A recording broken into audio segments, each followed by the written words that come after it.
तो इस आत्मा के कल्याण के लिए, आत्म उद्धार के लिए मनुष्य जीवन पाकर क्या करना चाहिए? नंबर 1 भक्ति करना चाहिए।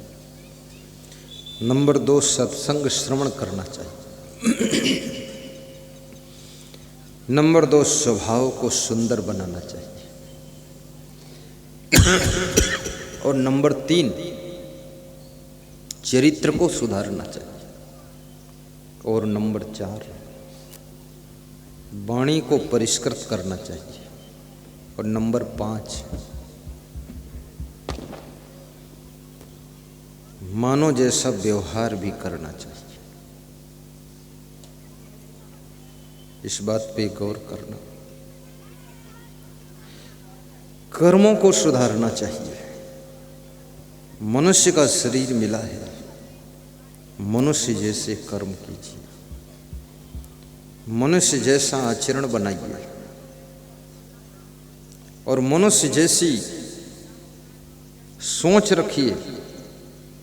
तुम पशु नहीं हो, तुम कीड़े मकोड़े नहीं हो, तुम भूत प्रेत चुड़ैल भी नहीं हो, तुम कोई दानव भी नहीं हो, राक्षस नहीं हो।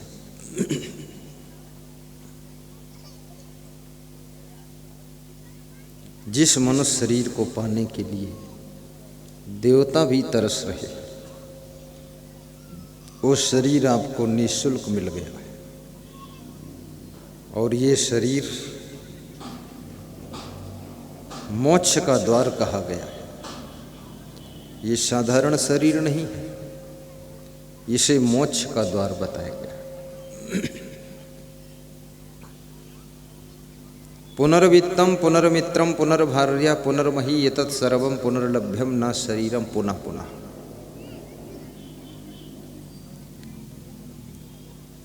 धन खो जाए तो पुनः मिल जाएगा, मित्र खो जाए तो पुनः मिल जाएंगे, पत्नी रूठ जाए तो पुनः आ जाएगी, मना लोगे, जमीन खो जाए तो फिर से मिल जाएगी। लेकिन यदि मनुष्य जीवन व्यर्थ में चला गया तो ये बारंबार नहीं मिलेगा। इसलिए मनुष्य जीवन, देवता लोग भी इंतजार कर रहे हैं कि मुझे मनुष्य का शरीर कब मिलेगा। सोचिए, और वो शरीर आपको मिल चुका है। मानवता की राह पर चलो, धर्म के पथ पर चलो। धर्म का पथ ही तुम्हारा साथी है। परोपकार भी करो।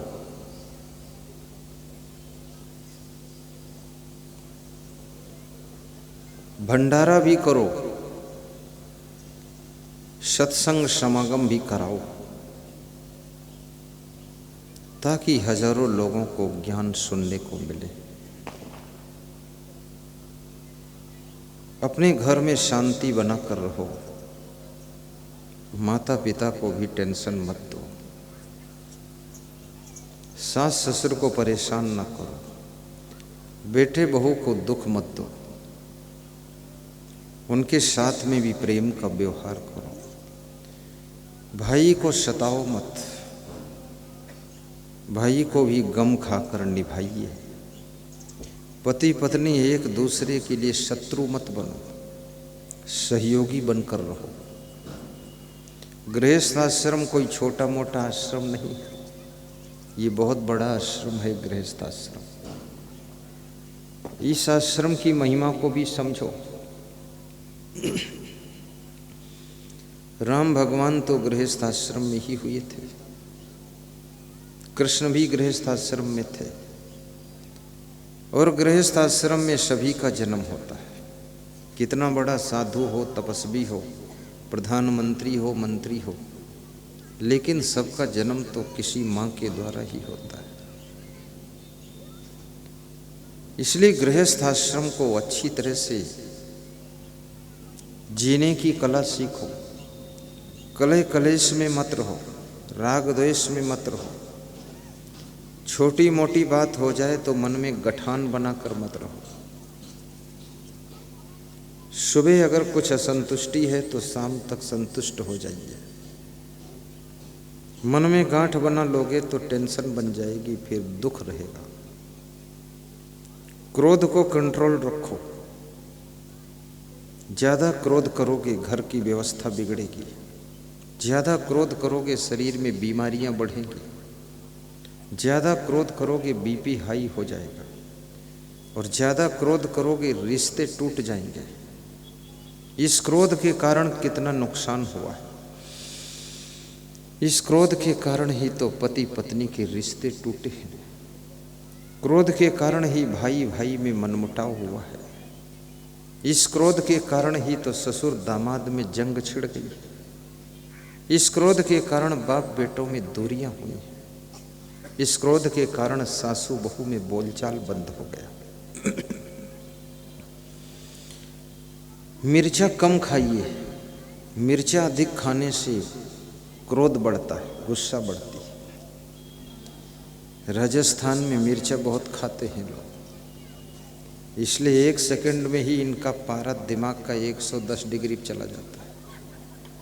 इनको कंट्रोल करना ही कठिन है। मिर्चा कम कीजिए।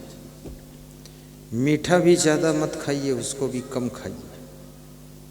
अधिक मीठा खाने से बीमारियां बहुत बढ़ती हैं। और कभी कभी दाल बाटी भी खाइए। कभी कभी लड्डू और बाटी भी खा लीजिए, रोज मत खाइए। कभी कभी केवल टमाटर और हल्की हरी मिर्च और नमक मिलाकर मोटी रोटी के साथ खाइए। बाकी सब बंद, सब्जी भी नहीं, दाल भी नहीं, झंझट खत्म करो, केवल रोटी। कभी कभी मोटी रोटी भी खाइए, ऐसी मोटी खाइए जैसे स्कूटर का पहिया है।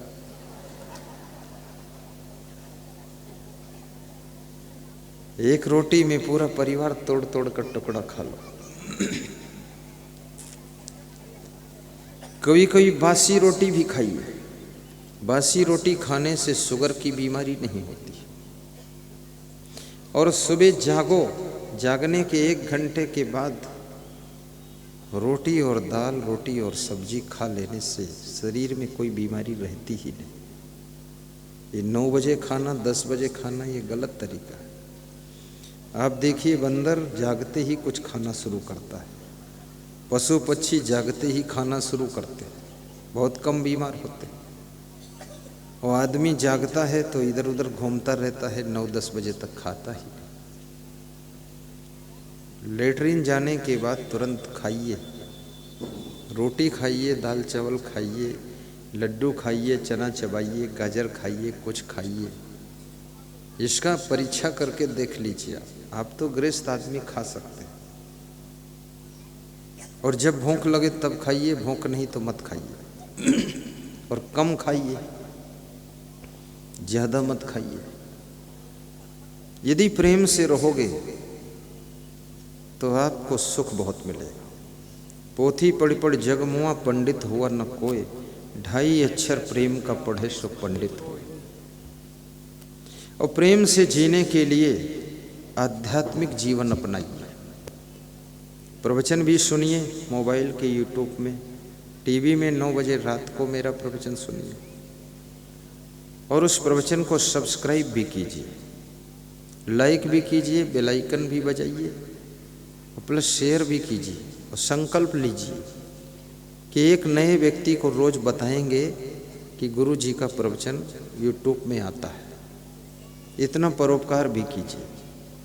यदि 3000 लोग एक आदमी को रोज बताएंगे, और जिसको बताइए तो उसको ये भी बता दीजिए कि तुम भी एक आदमी को बताओ रोज।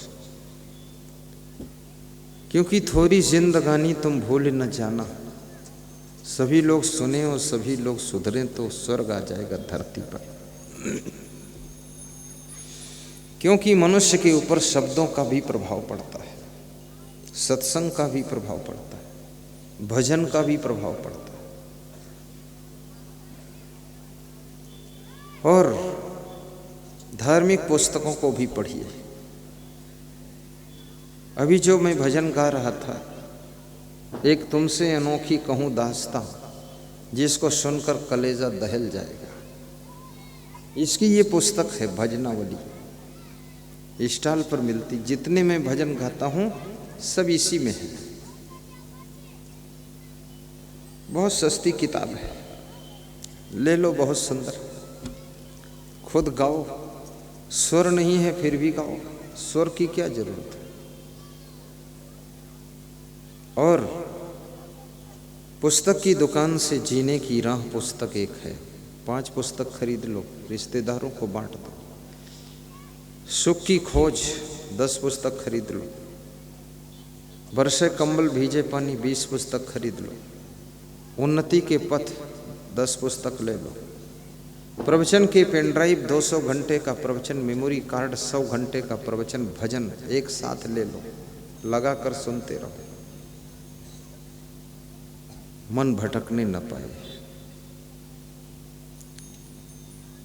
यहाँ दुकान पर शायद ये सामान मिल जाए आपको। और दिल खोल करके धार्मिक कार्यों में दान भी किया करो। ये सरपंच से पूछ लीजिए आप, और प्रेम नारायण से। प्रयाग कुंभ में बहुत बड़ा भंडारा चल रहा था कि नहीं? हजारों लोग खा रहे थे कि नहीं? जो तुम दान देते हो, तुम्हारा दान में कुंभ मेला के भंडारे में पहला नंबर पर खर्च करता हूं, कुंभ मेला में। और वहां कोई प्रकार का भेद और प्रतिबंध नहीं रखता। चाहे जिस पंथ का व्यक्ति आ जाए, और चाहे जिस देश प्रदेश का आ जाए, और चाहे वो भगत आए चाहे ठगत आए, आईडी भी नहीं देखता।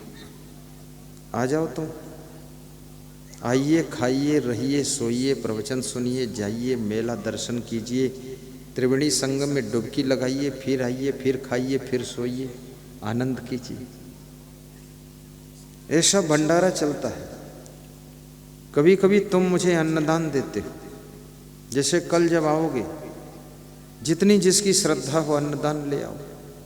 2 kilo, 5 kilo, 10 kilo, 50 kilo, 1 quintal, 10 quintal, 100 quintal, जितना ला पाओ।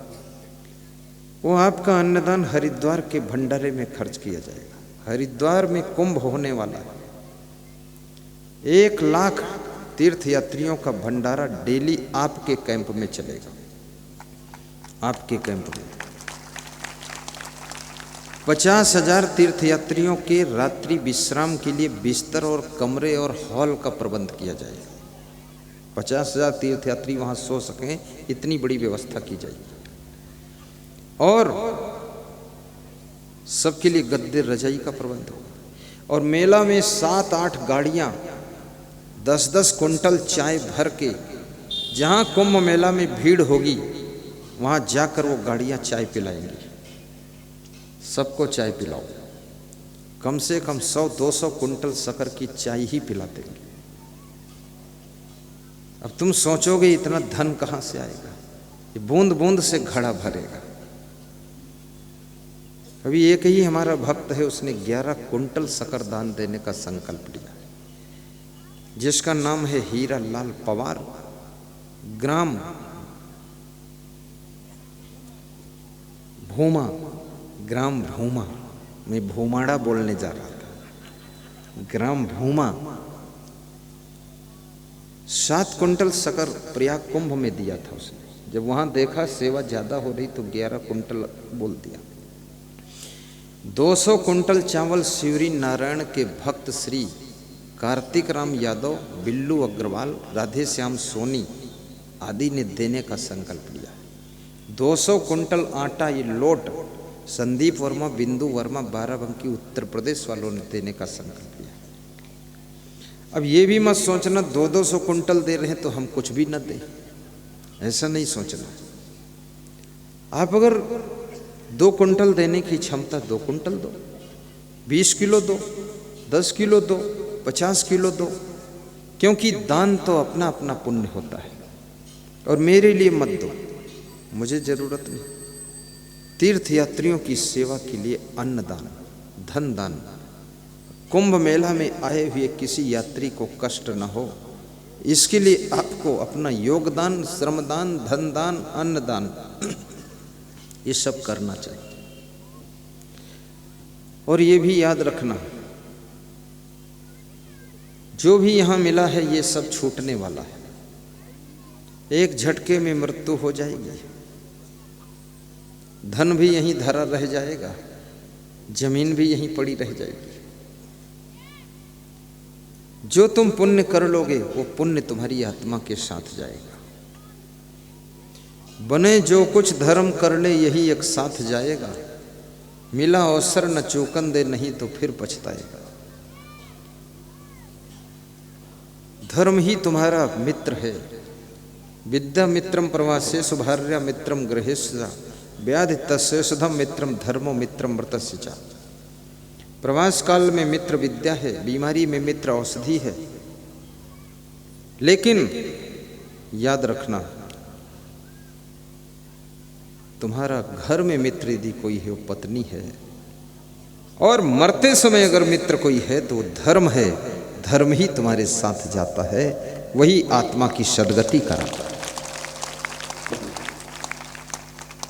साहिब बंदगी आरती हो, साहिब आरती हो, आरती हो, गुरु आरती हो, आरती हो, साहिब आरती हो, आरती गरीब निवाज साहिब आरती हो, आरती दीन दयाल साहिब आरती हो, ज्ञान आधार विवेक की बाती, ज्ञान आधार विवेक की बाती, सुरती ज्योति जहाँ जाग साहिब आरती हो, आरती गरीब निवाज साहिब आरती हो, आरती दीन दयाल